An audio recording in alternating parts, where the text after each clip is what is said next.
Saya Minasama Konbanwa. Pada kali ini kita masih ngebahas tentang interior dan eksterior mobil. Masih seputar tentang komponen-komponen mobil.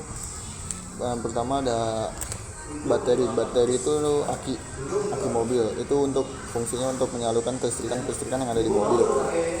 Tanpa adanya aki, kelistrikan di mobil itu nggak bisa nyala, kayak semacam lampu sen, terus starter atau komponen-komponen yang memerlukan listrik itu nggak bakal nyala.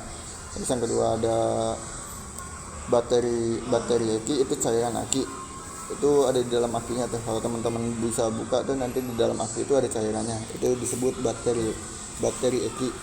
Terus selanjutnya ada radiator fan atau kipas radiator, itu Rajieda fan. Dalam bahasa Jepang disebut Rajieda fan, itu radiator fan. Itu untuk fungsinya untuk pendingin. Jadi kayak semacam kayak kipas untuk mendingin mesin agar mesin itu tidak terlalu panas. Untuk di radiator fan itu ada juga namanya Kuranto, itu air coolant. Itu semacam cairan pendingin.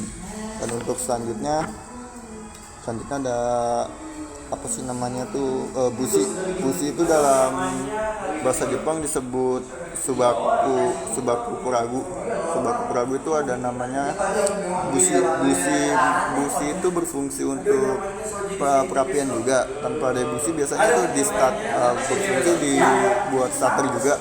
Kalau businya nggak nyala, biasanya untuk mobil-mobil itu nggak bakal bisa nyala pas di starter. Terus selanjutnya ada mesin ECU, engine ECU. Itu mesin ECU, itu satuan unit kontrol mesinnya, disebut sebagai engine ECU. Selanjutnya di dalam radiator itu kan ada penyalur selangnya tuh, selang radiator itu disebut apa hosu, itu artinya selang radiator. Dan untuk selanjutnya ada tangki cadangan radiatornya, itu Kuranto Norizapa tangku, itu disebut selang radiator. Dan untuk selanjutnya ada mesin itu dalam bahasa Jepang engine itu artinya mesin juga. Terus ada di dalam mesin itu kan kita perlu oli ya. Oli itu oiru engine, itu oli mesin. Untuk beberapa mobil itu, bukan beberapa mobil ya, di setiap mobil biasanya memerlukan pergantian oli, tergantung jarak pemakaian juga, tergantung sering pakai mobilnya atau tidak.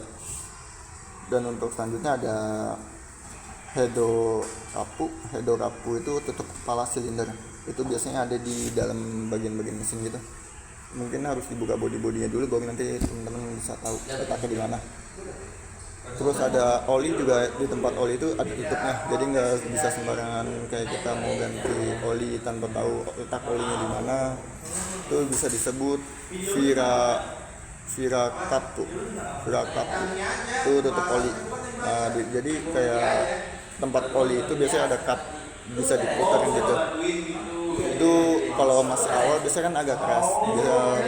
Banyak juga mekanik yang pakai obeng atau apa buat ngebukanya, ada yang bisa pakai tangan juga. Cuman nanti kalau misalnya pakai tangan juga kan nggak terlalu rapet. Nah, itu takutnya kemasukan air, mesin juga bisa jadi rusak. Terus ada tangki cadangan rem itu bureki Rizapa tangku, itu tangki cadangan rem. Terus dalam rem juga ada cairan, itu disebut bureki furudo, itu tangki cadangan rem, cairan remnya.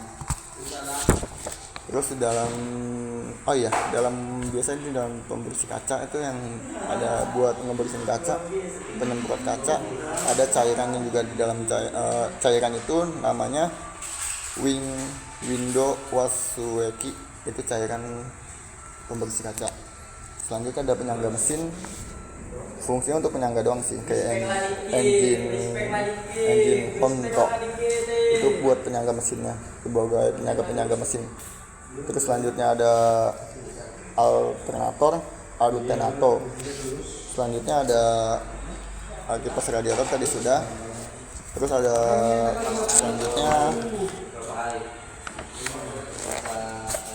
kita masih ngebahas di eksterior interior ya. Mungkin di bagian-bagian kaki-kakinya sekarang itu ada Kurumano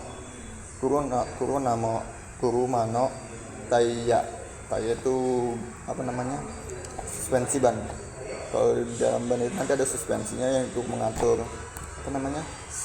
Empuk apa enggaknya mobil nanti pas saat kendaraan itu jalan. Selanjutnya ada Taiya itu ban artinya.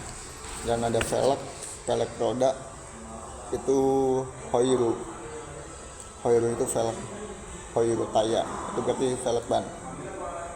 Untuk saat ini cukup sampai di sini dulu, besok kita lanjut lagi. Domo arigatou gozaimasu.